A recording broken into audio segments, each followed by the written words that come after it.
Estamos aquí no lugar do Enleito, estamos en plena zona cero dunha actuación que ven, por un lado, atender tamén as necesidades do lugar, as peticións da veciñanza e tamén de conseguir máis e novos espazos tamén para a relación social. Esta actuación é necesaria porque había que renovar tamén parte dos servizos existentes que ten que ver co servicio de abastecemento, de saneamento, a recollida de pluviais, tamén porque se detectou desde o comezo da obra, coa primeira parte que consistiu, pois na excavación do terreo onde está situado ese muro, que había un problema na cimentación do edificio contigo. En ese momento houve que parar, houve que levar a cabo os estudios geotécnicos pertinentes, o proxecto neste caso tamén para reforzar a cimentación dese edificio e, polo tanto, do muro. Eso levou varias semanas de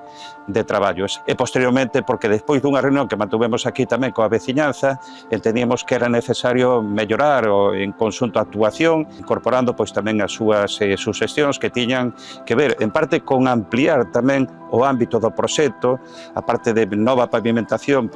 quedaba aquí detrás desta fonte e a levamos hasta o que é o remate desta urbanización, onde están aquí estas vivendas adosadas. Estamos instalando xa todos os servizos, pero tamén aproveitamos que en fase de execución da obra veíamos tamén convinte aproveitar a obra para poder soterrar algúns servizos que aínda non sendo os municipais, si son de interese da veciñanza. Estou referíndome a poder soterrar todo o que son as líneas de telefonía, que son aéreas, as líneas eléctricas tamén que son aéreas, que aínda que neste momento non se van a soterrar, temos previsto deixar xa unha canalización para que de cara ao futuro quede instalada e que veña a empresa correspondente poida soterrar esas liñas. Obviamente o Concello, antes de levar a cabo a toma desa decisión, ese incremento de coste que consiste no soterrado das líneas, si con Telefónica fomos capaces de falar e de comprometer que unha vez rematada a actuación eles procederán ao soterrado das liñas, o que vai a permitir a eliminación de 5 postes de madeira que aquí en moi mal estado, que están visualmente, como se pode apreciar,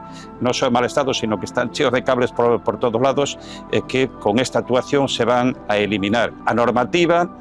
non permite, en este caso, que o Concello poida obrigar a ningunha destas empresas a que a continuación eles levan a cabo o soterrado desas liñas. Con Telefónica sí hai un compromiso, con Fenosa non temos garantido cando van a levar a cabo o soterrado desas liñas, e o Concello sí decidiu tamén levar a cabo a instalación desa canalización. Deixaremos marcadas as zonas onde queden, digamos, os extremos para que, chegado o momento, poida Fenosa levar a cabo o soterrado desas liñas. Intentaremos, obviamente, tamén con eles, non perder de vista que ese traballo, cando sexa posible, que terán que leválo a cabo. E que ten para nós como punto de referencia esa actuación que leváramos a cabo fai uns anos tamén no entorno da Igrexa de Ermelo. Os que somos da aldea, en moitas ocasións vemos que somos capaces de estar con veciño con máis facilidade no centro urbán que na propia aldea, non? A vida das aldeas tamén está sendo arrasada por un mundo tan cambiante, en donde a diversidade parece que é algo que non está de moda, que todos temos que vivir da mesma maneira, da mesma forma, non? Esa relación que tiñamos coa que crecemos tamén cos nosos pais, nun entorno, neste caso, onde nos coñecíamos todas as persoas e familias,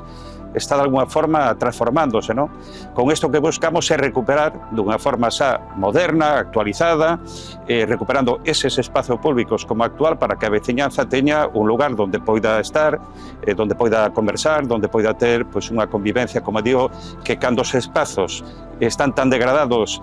cando o protagonista dese espazo público son os coches, evidentemente a vida da persoa desaparece, a relación non existe, ao final parece que somos un estorbo ás persoas dos lugares, non? Cando debe ser o contrario, as persoas debemos protagonizar os usos dos espazos públicos.